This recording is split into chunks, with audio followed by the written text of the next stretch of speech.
আজ আমরা এমন একটা কোম্পানির ফান্ডামেন্টাল অ্যানালাইসিস করতে চলেছি যে কোম্পানি তার হাই থেকে প্রায় 50% নিচে ট্রেড করছে, অথচ আইটি কোম্পানির মধ্যে সে একটি বড় কোম্পানি। ভারতের অন্যতম বড় আইটি কোম্পানি হলো ইনফোসিস। 1981 সালে প্রতিষ্ঠিত হয় নারায়ণ মূর্তি এবং তার 6 জন সহ প্রতিষ্ঠাতার হাত ধরে। শুরুটা কিন্তু খুবই ছোট ছিল, মাত্র 10,000 টাকার ইনভেস্টমেন্ট দিয়ে কোম্পানির যাত্রা শুরু হয়েছিল। আজকের দিনে ইনফোসিস একটি গ্লোবাল আইটি জায়ান্ট, যার মার্কেট ভ্যালু প্রায় 600+ বিলিয়ন ডলার, ভারতীয় টাকায় কয়েক লক্ষ কোটি টাকা। তার বিজনেস মডেল কি রয়েছে? ইনফোসিস মূলত আইটি সার্ভিস, কনসাল্টিং এবং আউটসোর্সিং সার্ভিস দেয়। বিশ্বজুড়ে বড় বড় কোম্পানির জন্য software, cloud, AI, digital solution তৈরি করে। তাদের গ্লোবাল উপস্থিতি কেমন রয়েছে? 50টিরও বেশি দেশে তাদের ব্যবসা রয়েছে। এবং ভবিষ্যৎ পরিকল্পনা কি রয়েছে? ইনফোসিস এখন এআই, ক্লাউড কম্পিউটিং এবং ডিজিটাল ট্রান্সফরমেশনের ওপর জোর দিচ্ছে, যাতে ভবিষ্যতে আরও বড় মার্কেট ক্যাপচার করা যায়। তো চলুন আমরা এবার কোম্পানির ফান্ডামেন্টাল কি বলছে সেটা আমরা দেখি, তারপর আমরা একটা ডিসিশন নেব যে এই কোম্পানিতে ইনভেস্টমেন্ট করে ভবিষ্যতে লাভবান হওয়া যাবে কিনা। কোম্পানির নাম ইনফোসিস লিমিটেড, মার্কেট ক্যাপ হচ্ছে 5,40,027 কোটি টাকা। বর্তমানে স্টকের দাম রয়েছে 1332 টাকা, হাই গিয়েছিল 1728 টাকা এবং লো গিয়েছিল 1215 টাকা। স্টক পিএ হচ্ছে 18, বুক ভ্যালু হচ্ছে 205। ডিভাইডেন্ড, কোম্পানি 3.5%-এর কাছে ডিভাইডেন্ড দেয়। আরওসি 37 এবং আরওই হচ্ছে 28, অর্থাৎ কোনো কোম্পানির স্টক যদি আরওসি এবং আরওই যদি 20%-এর উপরে থাকে তাহলে সেই কোম্পানির স্টকে ইনভেস্ট করা যেতে পারে। কোম্পানির ফেস ভ্যালু রয়েছে 5, অর্থাৎ ভবিষ্যতে স্টক স্প্লিট হতে পারে। ডেট রয়েছে 8,796 কোটি, কিন্তু ডেট টু ইকুইটি রয়েছে 0.11, অর্থাৎ কোম্পানি যে কোনো সময় এই ঋণ পরিশোধ করতে পারে। কোম্পানি প্রায় ঋণমুক্ত। এবং আরও যেটা দেখার বিষয় রয়েছে, কোয়ার্টারলি রেজাল্ট কেমন করছে, অর্থাৎ কোম্পানির সেলস কেমন হচ্ছে, তাতে খরচ কেমন হচ্ছে এবং তাতে প্রফিট কেমন হচ্ছে। তা আমরা যদি লক্ষ্য করি কোম্পানির সেলস কেমন হচ্ছে, তো কোয়ার্টারলি কিন্তু কোম্পানির সেলস প্রতিনিয়ত বাড়ছে এবং তাতে খরচও কিন্তু স্বাভাবিকভাবে বাড়বে। যখন সেলস বেশি হবে, প্রোডাক্ট বেশি তৈরি হবে, তখন তাতে খরচও বেশি হবে এবং অপারেটিং প্রফিট, অর্থাৎ কোন কোম্পানির মাল যখন বেশি সেলস হবে তখন অবশ্যই সেই কোম্পানির প্রফিটও কিন্তু বেশি হবে, প্রফিটও কিন্তু লাগাতার বাড়ছে। এবার যদি আমরা প্রফিট অ্যান্ড লসটা যদি বছরের তুলনায় দেখি, যেমন সেলস, তাতে খরচ কত হচ্ছে, তাতে প্রফিট কত হচ্ছে, তো আমরা যদি দেখি মার্চ 2014-তে 50,133 কোটি টাকার সেলস হয়েছিল, কিন্তু মার্চ 2025-এ সেটা 1,62,990 কোটি টাকার সেলস হয়েছে।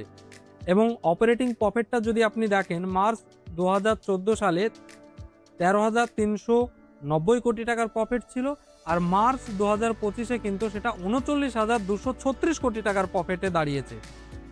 আমরা যদি এবার কোম্পানির শেয়ার হোল্ডিং প্যাটার্নটা দেখি, তো আমরা এখানে দেখতে পাচ্ছি প্রোমোটার হোল্ডিং, এফআইআইএস এর হোল্ডিং, ডিআইআইএস এর holding, government holding, public holding এবং আদার্স হোল্ডিং।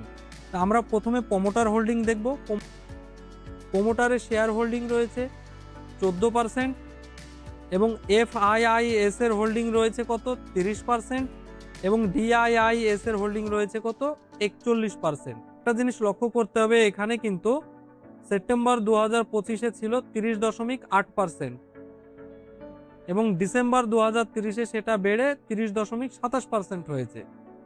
তেমনই ডিআইআইএস এর হোল্ডিং 41.46% ছিল, সেটা কিছুটা কমে 41.08% হয়েছে। প্রায় 71% শেয়ার কিন্তু কোয়ালিফায়ার, অর্থাৎ মিউচুয়াল ফান্ড বা বিদেশি ইনভেস্টর, 71% শেয়ারই কিন্তু তাদের কাছে রয়েছে। পাবলিকের কাছে কত রয়েছে?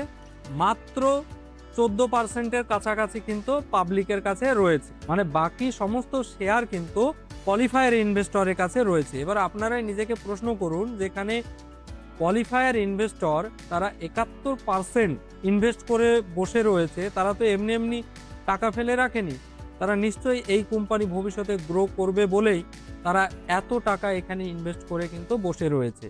তো আমরা এবার যদি কোম্পানির চার্ট প্যাটার্নটা আমরা লক্ষ্য করি, তো আমরা এখানে ভালো করে লক্ষ্য করলে দেখতে পাবো কোম্পানি যখন এই পজিশনে ব্রেক করে তখন এই পজিশনে গিয়ে আবার সে এখানে রিটার্ন আসে এবং এখানে কিছুটা সময় কাটিয়ে সে আবার কিন্তু এই জায়গায় গিয়ে টাচ করে এবং এখান থেকে ফের আবার রিটার্নে এসে এখান থেকে আবার ওঠার চেষ্টা করছে।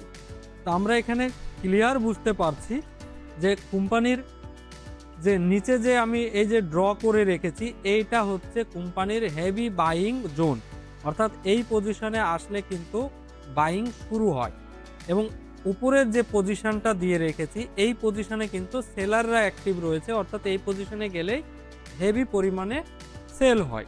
যারা ইনভেস্ট করতে চাইছেন লং টার্মের জন্য, যারা ইনভেস্ট করতে চাইছেন, যারা আইটি কোম্পানিতে ইনভেস্ট করতে চাইছেন তাদের জন্য এই পজিশনটা কিন্তু খুবই একটা গুরুত্বপূর্ণ পজিশন। এখানে আপনারা এসআইপি মোডে ইনভেস্ট করতে পারেন, একবারে টাকা ইনভেস্ট না করে অল্প অল্প করে ইনভেস্ট করতে পারেন। আগামী দিনে এখান থেকে প্রায় 50% রিটার্ন পাওয়ার কিন্তু সম্ভাবনা দেখা দিচ্ছে। তো অবশ্যই আপনারা ইনভেস্ট করার আগে আপনারা নিজস্ব অ্যানালাইসিস করবেন, আপনার ফাইন্যান্সিয়াল অ্যাডভাইজারের পরামর্শ নেবেন এবং আমরা কিন্তু কোনো রকমভাবে আপনাকে বাই বা সেল করার পরামর্শ দিচ্ছি না। আপনার ইনভেস্টমেন্ট আপনি নিজের দায়িত্বে করবেন। আমরা শুধুমাত্র এটা এডুকেশন পারপাসে আমরা বানিয়েছি। ভিডিওটি ভালো লাগলে সাবস্ক্রাইব করে পাশে থাকবেন।